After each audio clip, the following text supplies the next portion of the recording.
मेरी अम्मी काफ़ी उदास रहने लगी थी क्योंकि दोस्तों वो कहते हैं ना, दुनिया में पैसा कमा लेना ही सब कुछ नहीं होता, बल्कि पैसा कमाने के साथ साथ अपनी फैमिली को भी समय देना होता है, जिससे कि वो भी खुश रह सकें। नमस्कार दोस्तों, मेरा नाम जिशान है और मैं बंगाल से हूँ। दोस्तों, आज जो कहानी मैं आप लोगों के लिए लेकर आया हूँ वो बहुत ही मज़ेदार है।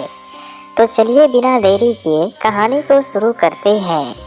मेरी अम्मी का नाम रेशमा है और मेरे अब्बू इंजीनियर हैं, तो उनको काम ज़्यादा ही रहता है क्योंकि वो अपने कंपनी के सीनियर इंजीनियर थे, इसलिए उन्हें ज़्यादातर छुट्टी नहीं मिल पाती थी। मैं भी अपनी ग्रेजुएशन की पढ़ाई पूरी कर रहा था जब अपनी ग्रेजुएशन की परीक्षा में मुझे 94% अंक मिले, तो घर में सब बहुत खुश हुए और हम सभी ने गोवा जाने का प्लान बनाया क्योंकि मेरा भी रिजल्ट आने के बाद पढ़ाई से छुट्टी ही मिल गई थी। इसलिए हम लोगों ने घूमने का फैसला किया। सब घूमने के लिए मान गए। मैं अपने माँ बाप का इकलौता पुत्र था, तो उन लोगों ने कभी भी मेरी ख्वाहिश को नहीं मारा था। मेरे अब्बू ने हम तीनों के लिए टिकट बुक किया और हम लोग अपने घर से स्टेशन को चले गए। पहले हम दिल्ली जाने वाले थे, इसलिए हमने ट्रेन के फर्स्ट क्लास की टिकटें ली, लेकिन दुर्भाग्यवश हमें फर्स्ट क्लास की सिर्फ 2 टिकटें मिली, तो अब्बू ने एक टिकट सेकेंड एसी की बुक की। मैं और अम्मी फर्स्ट क्लास में साथ थे क्योंकि अब्बू ने कहा तुम दोनों आराम से फर्स्ट क्लास में रहो, मैं भी आ रहा हूँ। उस समय तक मेरा मन ऐसा वैसा कुछ भी नहीं था, लेकिन वो कहते हैं ना, आदमी का मन कब बदल जाए इसके बारे में कुछ कहा नहीं जा सकता है। ठीक वैसा ही हुआ मेरे साथ। हम सब सोए थे। रात में जब मेरी नींद खुली तो मम्मी की हालत देखकर मेरा मूड चेंज हो गया।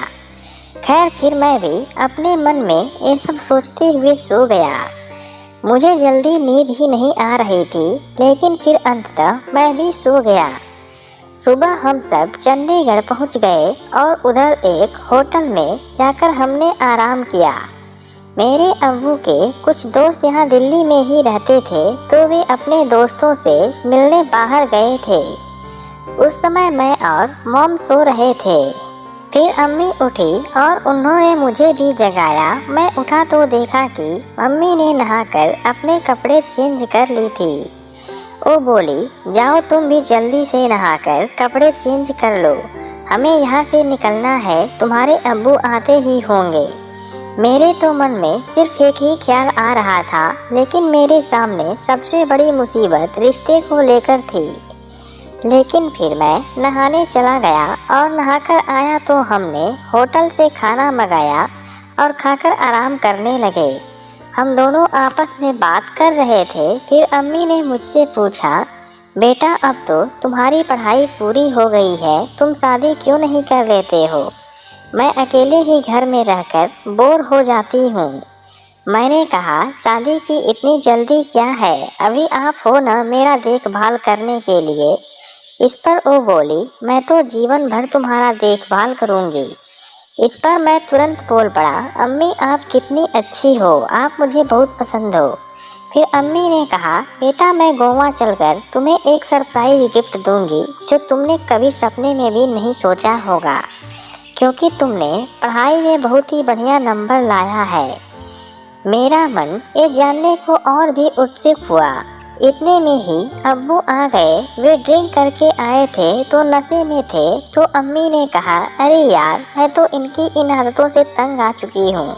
घर पर भी इनका यही हाल रहता है। जब भी रात को आते हैं ड्रिंक करके आते हैं, कभी कभी तो बिना खाए ही सो जाते हैं। मैंने कहा, अम्मी अब मैं आ गया हूँ ना, सब ठीक हो जाएगा। मैं आपके लिए हूँ ना, आपको चिंता करने की कोई ज़रूरत नहीं है। फिर शाम हुई और हम सब खाना आदि खाकर सो गए। अगले दिन हम गोवा निकलने वाले थे, लेकिन अब्बू को ऑफिस से कॉल आया और उन्हें वापस बुला लिया गया। अब्बू बोल रहे थे, नहीं सर, मैं अपने बीवी बच्चे के साथ घूमने आया हूँ, मैं नहीं आ सकता। लेकिन बॉस ने कहा, यार तुम्हारे बगैर काम भी नहीं हो सकता, इसलिए उन्हें जाना पड़ा। फिर मॉम ने कहा हम दोनों भी वापस चलें, लेकिन अब्बू ने समझाया कि हम गोवा चले जाएं, और वैसे भी जिसान है ना तुम्हारे साथ, तुम लोग जाओ। वैसे भी ये भी बिना घूमे उब गया होगा, और तुम भी तो हमेशा घर में ही रहती हो, इसलिए तुम लोग जाओ। मॉम मान गई। मैं बहुत खुश था क्योंकि मुझे गोवा में मेरा सरप्राइज गिफ्ट मिलेगा। अब्बू वापस चले गए और मैं मॉम को लेकर गोवा पहुंच गया।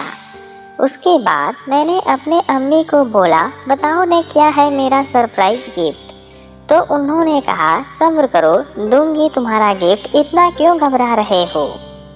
उन्होंने कहा, चलो इतना दूर आए हैं तो पहले घूम लेते हैं।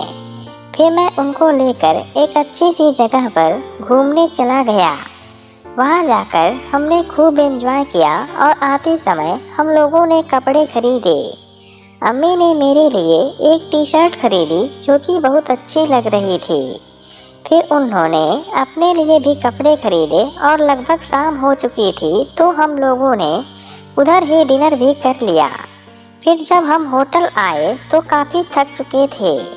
फिर अम्मी बोली, ले बेटा अपना गिफ्ट जो तू चाहता था, मैं जानती थी कि तुम क्या चाहते हो, इसलिए मैंने भी तेरी ख्वाहिश पूरा करने की सोची। उसके बाद हमने एंजॉय किया। मम्मी बोली, बेटा तेरे साथ यहाँ बहुत मज़ा आया, तेरे अब्बू को तो हमारे लिए समय ही नहीं है। फिर मैं बोला, अरे अम्मी, मैंने तो आपको बोला ना, आप इतना चिंता क्यों करती हो, मैं हूँ ना आपके लिए। फिर इसी तरह दिन बीतने लगा।